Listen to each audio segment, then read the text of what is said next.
नमस्कार दोस्तों, आज है 4 दिसंबर 2025। आइए जानते हैं देश भर की ताज़ा और बड़ी खबरें। इससे पहले अगर आप चैनल पर नए हो तो चैनल को सब्सक्राइब जरूर करें। आपके यहाँ मौसम का हाल। दिल्ली एनसीआर में सर्दी अब पूरी रफ्तार पकड़ दिख रही है। पहाड़ों में लगातार हो रही बर्फबारी का सीधा असर राजधानी के मौसम पर पड़ रहा है। मंगलवार और बुधवार की सुबह लोगों ने ठंडी हवाओं के बीच दिन की शुरुआत की। मौसम विभाग के अनुसार आगामी दिनों में पारा और नीचे जा सकता है और कई इलाकों में कोल्ड वेव जैसी स्थिति भी बन सकती है। मतगणना आज सुबह 8 बजे से दोपहर तक आ जाएंगे परिणाम। नतीजे खुलेंगे दिल्ली की रियासत के पत्ते। दिल्ली राज्य चुनाव आयोग ने एमसीडी के 12 वार्डों के उपचुनाव की मतगणना के लिए 30 नवंबर को संपन्न हुए 12 वार्डों के चुनाव के बाद 10 जगह बुधवार सुबह 8 से मतगणना शुरू हो गई। सभी सीटों पर 12 बजे तक तस्वीरें साफ होने और 1 बजे तक परिणाम आने की उम्मीद है।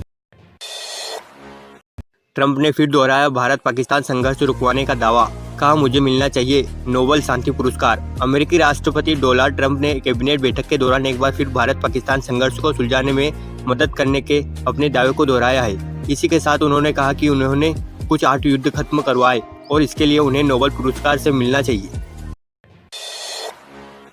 पुतिन ने यूएस प्रतिनिधिमंडल के दूत विटकाफ से मुलाकात की। यूक्रेन शांति प्रयासों पर कूटनीति हलचल तेज। रूसी राष्ट्रपति व्लादिमीर पुतिन ने यूक्रेन युद्ध खत्म करने के लिए अमेरिका के विशेष दूत स्टीव विटकाफ और जारेड क्रूसर के साथ महत्वपूर्ण बैठक की। अमेरिका की 28 सूत्री शांति योजना पर यह चर्चा हुई।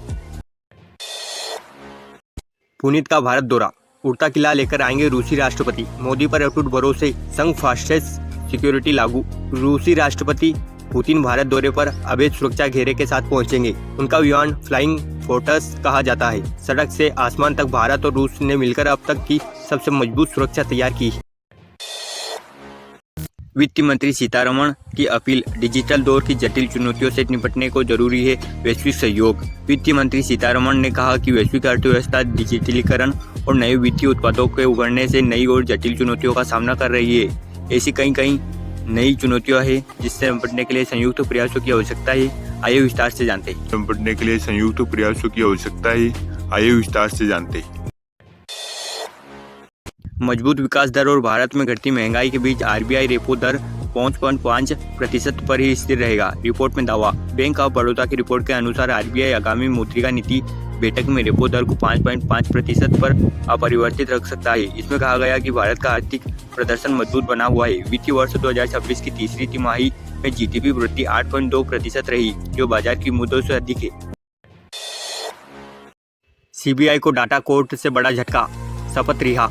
अदालत को संतुष्ट नहीं कर पाई चार्जशीट दाखिल करने के बाद सीबीआई ने कस्टडी के लिए जो दर्ज रखे थे उससे अदालत संतुष्ट नहीं हुई। पूर्व मुख्यमंत्री एवं तत्कालीन गृह मंत्री मुफ्ती मोहम्मद सईद की बेटी रूबिया सईद के अपहरण के करीब 36 साल पुराने मामले में सीबीआई को बड़ा झटका लगा है।